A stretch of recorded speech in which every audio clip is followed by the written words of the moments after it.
છોટાઉદેપુર જિલ્લાના પાવીજેતપુર તાલુકાના શિહોદ ગામે ભારજ નદી ઉપર નેશનલ હાઈવેનું 2.28 કરોડના ખર્ચે બનેલ ડાયવર્ઝન 5 મહિનામાં તૂટી ગયું હતું, જેની જાણ છોટાઉદેપુરના સાંસદ જશુભાઈ રાઠવાને થતાં સાંસદ જશુભાઈ રાઠવા તાત્કાલિક ઘટના સ્થળે પહોંચ્યા હતા।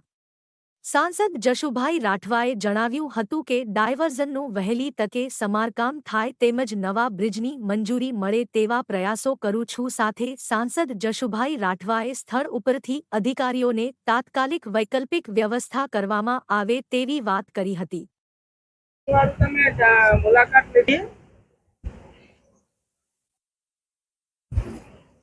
अरे हूँ त्या स्थल पर छू अने आ संदर्भे तात्कालिक तमाम लोकोए डायवर्जन आपवू पड़शे। केवी रीते आपवू अने शुं करवुं ए तमारे विचारवुं पड़शे। एक बीजा राज्यने जोड़तो रस्तो छे। अहींया लगभग छे ने 1000 करता वधारे लोको मारी वच्चे उपस्थित छे।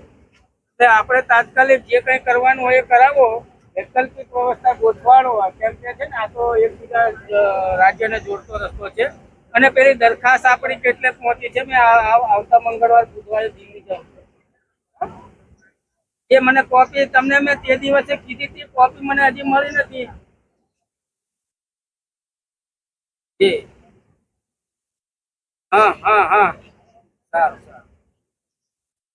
अने तमे आने तात्कालिक कोईने निरीक्षण करवा। भारे वरसादना कारणे बोरेली थी पावीजेतपुर जता रोड उपर भारज नदीनुं जे डायवर्जन हतुं एना उपर पाणी फरी वळता एनो अमुक भाग तूटी गयो छे। हूँ सरकारश्रीने पण विनंती करवानो छुं के वहेलामां वहेली तके आ पुल मंजूर थाय ने आ विस्ताરના लोकोने एनी सगवडता मळे अने तात्कालिक धोरणे आनी केंद्र सरकारमां हूँ रजूआत करीश अने एना माटे हूँ नेशनल हाईवे ऑथोराइजने हूँ तात्कालिक मरामत थाय एना माटेनी पण सूचना अत्यारे ज आपું છું।